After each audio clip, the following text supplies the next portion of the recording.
बहुत शुक्रिया नगमाना साहिबा।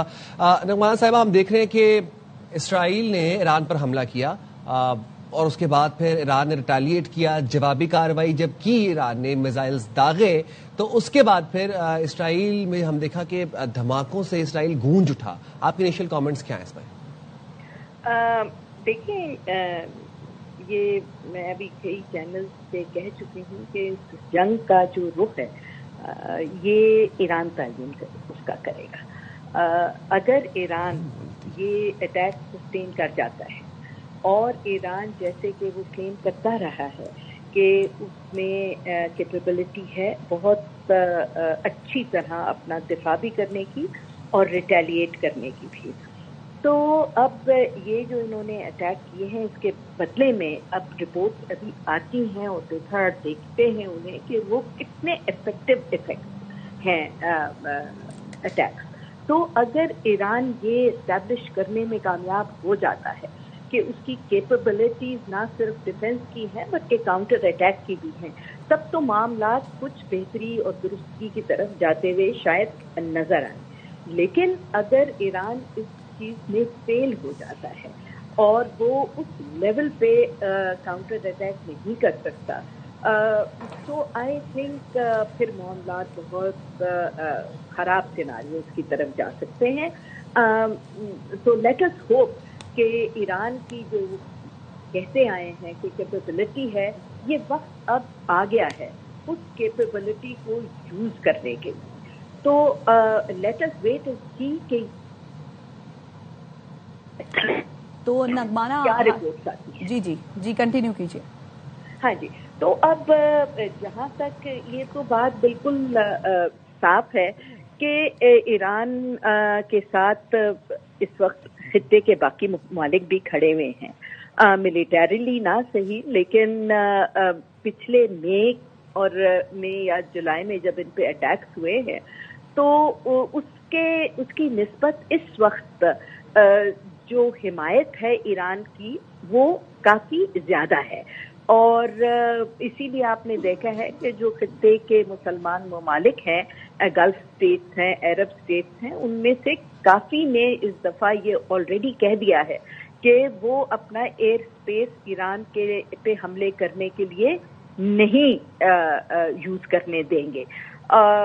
और इसी तरह रशिया और चाइना जो हैं वो ऑलरेडी कह चुके हैं कि वो ईरान पे हमलों के बहुत शदीद मुखालिफ हैं और दोनों का ईरान के साथ बहुत अच्छा पॉलिटिकल, स्ट्रेटेजिक और इकोनॉमिक ताल्लुक है। लेकिन हैविंग सेड दैट, ये भी बात क्लियर है कि इस वक्त ना रशिया और ना चाइना कोई भी मिलिटरली इन्वॉल्व होने की पोजीशन में नहीं है फॉर डिफरेंट रीजंस। रशिया तो ऑलरेडी बहुत ज्यादा बॉग डाउन है यूक्रेन में और चाइना वैसे मिलिटरीली कहीं इंटरवीन नहीं करता, और खास तौर पे अब जबकि उसका जो हदफ है सेल्फ डिक्लेयर्ड हदफ के वो 2049 तक रीजुविनेशन ऑफ मदरलैंड होगी और चीन जो है वो उभर के एक दफा फिर स्ट्रैटेजिकली, पॉलिटिकली, इकोनॉमिकली दुनिया की सबसे बड़ी ताकत बन के सामने आएगा। तो वो नहीं चाहते कि किसी भी तरह की वो लड़ाई झगड़े में फिजिकली इन्वॉल्व हों। लेकिन ये बिल्कुल है कि पिछले अटैक के बाद से लेके अब तक ईरान ने भी और चीन ने भी उनको काफी टेक्नोलॉजिकली ईरान को हेल्प किया है। अब उस हेल्प की वजह से कितना ज्यादा स्ट्रांग हुआ है ईरान, और वो जो एयर डिफेंस की कैपेबिलिटीज हैं और जो मिसाइल कैपेबिलिटीज हैं उनकी उस कोऑपरेशन की वजह से कितनी मजबूत हुई हैं, वो नेचुरली कोई मिलिट्री एनालिस्ट ज्यादा बेहतर तरीके से बता सकेगा। तो इस वक्त ये तो कहना मुश्किल है कि मिलिटरीली कोई मुस्लिम मुल्क जो है वो ईरान के साथ खड़ा हो जाएगा या और आप समझती हैं ऐसे सिचुएशन के लिए ईरान को भी अपने कोई दोस्त बना लेने चाहिए थे? देखिए, ईरान ने, मैंने अर्ज किया कि ईरान इस वक्त आइसोलेटेड नहीं है। देखिए, ईरान के 7 साल बाद पिछले साल नहीं बल्कि उससे पिछले साल डिप्लोमेटिक रिलेशंस एस्टैब्लिश हो गए थे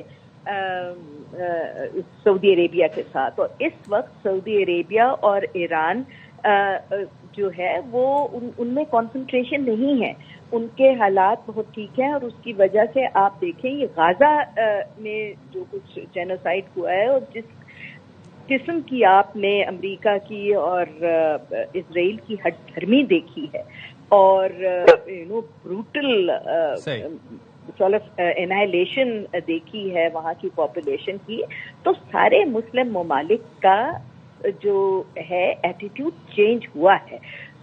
देखिए, पिछली दफा जब इन पे अटैक हुआ तो इन सारे ममालिक ने, जॉर्डन ने, सीरिया ने, यूएई ने, सबने अपने एयर स्पेसेस उनको यूज करने दिए थे।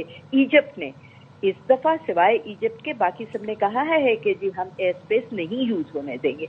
तो देखिए, खित्ते में ईरान की जो वो है दोस्ती है या उनकी जो डिप्लोमेसी है वो उस तरह आइसोलेटेड नहीं है जैसे वो चंद साल पहले था। Rightly said. बहुत शुक्रिया नगमाना साहिबा, आपने न्यूज के लिए वक्त निकाला।